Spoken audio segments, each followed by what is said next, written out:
Palaya naman ang luto natin.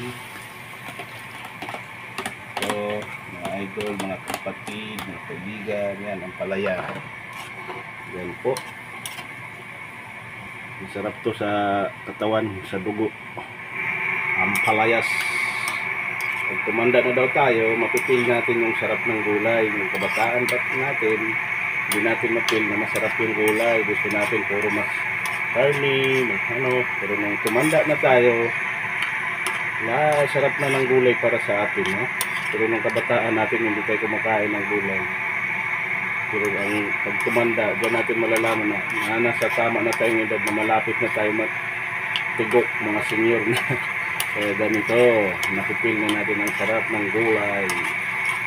Ayan.